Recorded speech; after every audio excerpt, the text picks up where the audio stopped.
IIT Gandhinagar संलग्न college Shrirang शिक्षण महाविद्यालय बिलीमोरा की हूँ मैं तालीमार्थी पांडे रश्मि प्रकाश भाई एक बार फिर से आपका स्वागत करती हूँ LPC 3 हिंदी भाषा के साथ। LPC 3 के अभ्यासक्रम अनुसार वाक् प्रवीणता जो एकम 1 का भाषण कला का 1.1 पॉइंट है, उसके बारे में आज हम विस्तृत चर्चा करेंगे। तो शुरुआत करते हैं एक कबीर जी की पंक्तियों से। कौवा किसका धन हरे कोयल किसको देत, मीठा शब्द सुनाए के जग अपना कर लेत। पंक्तियों में शब्द और वाणी का महत्व समझाया हुआ है। तो शब्द को ही ब्रह्म कहा गया है। शब्द कभी निरर्थक नहीं होते। मानव को वाणी का वरदान मिला है।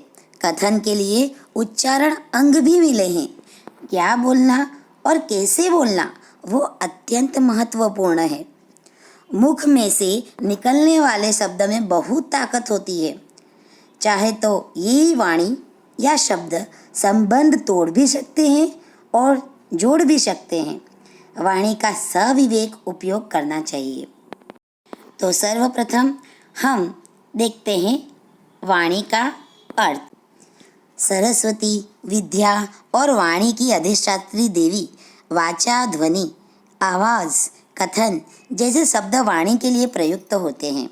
मनुष्य के मुख से निकलने वाला सार्थक शब्द अथवा बोलने या बातचीत करने की शक्ति को वाणी कहा जाता है।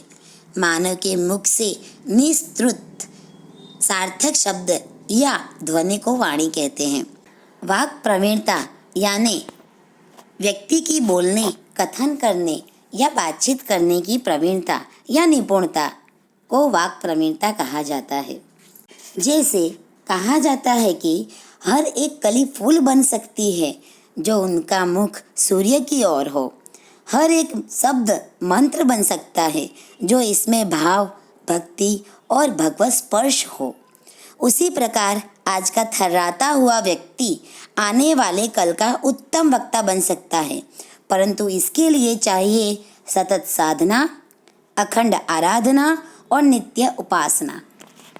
विश्वविख्यात वक्ता भी प्रारंभ में थर्राता था, परंतु अड़ग मनोबल एवं सतत प्रयत्न करके उत्तम वक्ता बन सका है। हर एक व्यक्ति को प्रारंभ में सभाक्षोभ होता है, बाद में दूर हो जाता है। वक्तृत्व कला पुरुषार्थ से सिद्ध होती है। वाक् प्रवीणता के लिए कुछ बाबत आवश्यक है जिसका हम अभ्यास करते हैं। तो वाक् प्रवीणता के लिए कौन सी बाबत आवश्यक होती है तो देखते हैं। प्रथम है आत्मविश्वास। वाक् कुशलता प्राप्त करने के लिए आत्मविश्वास अत्यंत आवश्यक है। वक्ता में आत्मविश्वास की कमी हो तो शुद्ध और स्पष्ट रूप से बोल नहीं सकता, श्रोता में अपना प्रभाव नहीं डाल सकता। इसलिए वक्ता में आत्मविश्वास होना आवश्यक है। वक्ता में मेरु पर्वत की जैसी अड़गता और ध्रुव जैसी स्थिरता होनी चाहिए। प्रेरणात्मक विचार, श्रवण, पठन से आत्मविश्वास बढ़ता है। आत्मविश्वास हमारी वाणी को सरलता से, सहजता से श्रोता तक पहुंचा सकता है। वाणी प्रवीणता के लिए आत्मविश्वास आवश्यक है। उसके बाद देखते हैं स्पष्ट आवाज और स्पष्ट उच्चारण ज्ञान की। इसका अर्थ होता है कि वाक् कुशलता के लिए स्पष्ट आवाज और वर्णों के उच्चारण स्थान का ज्ञान आवश्यक है। आवाज ही वक्ता को जनप्रिय बनाती है। आवाज श्रोताओं को मंत्रमुग्ध कर सकती है। शिक्षा और अन्य क्षेत्रों में व्याख्यानों में आवाज की गहरी असर श्रोताओं पर होती है। अच्छी आवाज के साथ साथ स्पष्ट उच्चारण होना चाहिए। स्पष्ट आवाज या स्पष्ट उच्चारण न हो तो अच्छी तरह से तैयार किया हुआ भाषण भी असरकारक नहीं होता। आवाज़ को सुंदर करने के लिए खान पान पर ध्यान देना आवश्यक है। स्पष्ट उच्चार के लिए कौन सा वर्ण किस प्रकार बोला जाता है इसका ज्ञान होना चाहिए। वर्ण स्थान, उच्चारण स्थान का ज्ञान आवश्यक है। वाक प्रवीणता प्राप्त करने के लिए अच्छी आवाज़, अच्छा उच्चारण और उसके साथ साथ भाव भंगिमा आवश्यक बन जाती है। तीसरी आवश्यकता होती है हाव भाव और भाव भंगिमा की। कथन के द्वारा ही नहीं परंतु हाव भाव के जरिए भी वक्ता अपने विचार श्रोता तक पहुंचा सकता है। वक्ता अपने वक्तव्य में आने वाला कोई मुद्दा या विचार को अभिनय के द्वारा व्यक्त कर सकता है तो श्रोताओं को अपनी ओर ध्यानाकर्षित कर सकता है। वक्ता की छवि बनाने में उसकी जुबानी बाजीगरी के अलावा उसकी शारीरिक भाषा का भी विशेष योगदान होता है। वाक प्रवीणता के लिए शब्दानुसार मुख के हाव भाव, भाव भंगिमा होनी चाहिए। शारीरिक भाषा जिसको हम बॉडी लैंग्वेज कहते हैं उसका उपयोग करना चाहिए।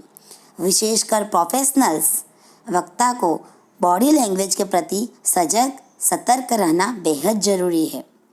वाक प्रवीणता के लिए हाव भाव, भाव भंगिमा, अंग विन्यास अत्यंत आवश्यक होता है। अन्य आवश्यक बाबत है वक्तव्य का पूर्वाभ्यास। भाषण कला में निपुणता प्राप्त करने के लिए भाषण का पूर्वाभ्यास करना चाहिए। व्यक्ति शुरुआत में जब बोलने के लिए खड़ा होता है तो भय और घबराहट होती है, पसीना छूट जाता है, हृदय के धबकार बढ़ जाते हैं, शर्म संकोच भी होता है। इसको दूर करने के लिए वक्तव्य का पूर्वाभ्यास उपयोगी बन सकता है। भाषण या वक्तव्य को पूरा कंठस्थ नहीं करना चाहिए। कंठस्थ किया हुआ वक्तव्य देते समय हमारा दिमाग दो प्रकार से काम करता है, एक श्रोता के सामने देखने का और दूसरा कंठस्थ किए हुए वक्तव्य को याद करने का काम। ये दोनों काम एक साथ करने में विषय को भूल जाने की संभावना रहती है। कंठस्थ किया हुआ भाषण यंत्रवत लगता है, शब्द हृदय में से ही निकलना चाहिए। भाषण की तैयारी मित्रों के सामने लिखकर या आईने के सामने खड़े होकर भी की जा सकती है। इस प्रकार वक्तव्य को सुंदर और प्रभावपूर्ण बनाने के लिए पूर्वाभ्यास आवश्यक है। अन्य आवश्यक बाबत है भाषा ज्ञान, शब्द भंडोल और शब्द पसंदगी। स्वानुभूति की असरकारक अभिव्यक्ति के लिए भाषा और शब्द संपदा का होना आवश्यक है।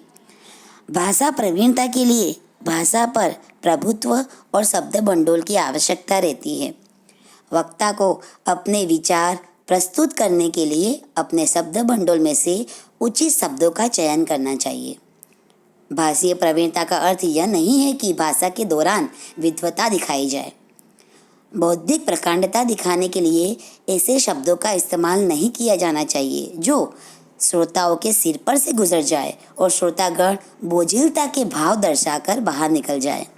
श्रोताओं से निकटता बढ़ाने के लिए जहाँ तक संभव हो लोक भाषा के प्रचलित शब्दों, मुहावरों, लोकोक्तियों का इस्तेमाल करना चाहिए।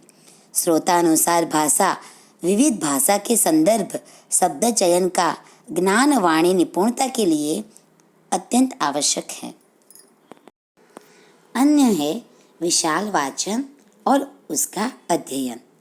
विशाल वाचन से वक्ता प्रभावशाली अभिव्यक्ति कर सकता है। वाचन ज्ञानार्जन की कुंजी है। जैसा वाचन ऐसा विचार और जैसा विचार वैसा आचार। इस कथन से स्पष्ट होता है कि हमारा वाचन अच्छा होना चाहिए। विशाल और अच्छे वाचन से सुंदर विचार आते हैं। वक्ता सुंदर विचार का उपयोग अपने भाषण को संवारने और रसप्रद बनाने के लिए कर सकता है। वाचन से उत्तम वक्ता बनना जा सकता है। सफल वाचक ही सफल वक्ता हो सकता है। सफल वक्ता बनने के लिए वाचन और अध्ययन अत्यंत आवश्यक है। उसके पश्चात है घटना, प्रसंग, उदाहरण, दृष्टांत का ज्ञान होना। वाक प्रवीणता के लिए विविध घटना, प्रसंग, उदाहरण, दृष्टांत का ज्ञान होना चाहिए। ज़्यादातर वक्ता अपने भाषण की शुरुआत कहानी, घटना, प्रसंग, काव्य पंक्ति, सुविचार या उदाहरण दृष्टांत से करते हैं। वक्ता अपने भाषण के विषय वस्तु की स्पष्टता के लिए उदाहरण दृष्टांत का सहारा लेता है। वक्ता में नीरस विषय को भी रुचिकर अनुभवों से समृद्ध करने की क्षमता होनी चाहिए। वक्ता इन सब का उपयोग करके श्रोताओं को अपनी ओर आकर्षित कर सकता है। उसके बाद की बाबत है भावपूर्ण भाषा। माता सरस्वती मेरा प्रत्येक शब्द सुनते हैं, ऐसे भाव से बोलना चाहिए। भाषण के दौरान श्रोता को जिज्ञासु बना देना वक्ता का अनुपम कौशल्य माना जाता है। प्रसंगानुसार अपनी भाषा में भाव और आरोह अवरोह लाना चाहिए। हास्य रस, करुण रस, वीर रस, शांत रस इत्यादि रस अनुसार भाव और भाषा प्रयोग वक्तृत्व को 4 चांद लगा देता है। वाक् प्रवीणता के लिए भावपूर्ण भाषा आवश्यक है। इसके अलावा वाक् प्रवीणता के लिए निडरता या निर्भीकता भी होनी आवश्यक है। वाणी में रस वैविध्य, उत्साहपूर्ण रजूआत, रसप्रद शैली, विषय वस्तु की समझ, भाषा प्रवाह, वाणी का संतुलन, निश्चित समयावधि में पूर्ण करने की कला, श्रोताओं को समझने की कला इत्यादि वाक् प्रवीणता के लिए आवश्यक होती है। तो मैं आशा रखती हूँ कि आपको मेरा वीडियो पसंद आया होगा। तो अगर आपको मेरा वीडियो पसंद आया हो तो आप उसे लाइक, शेयर और सब्सक्राइब करना मत भूलिएगा। शुक्रिया।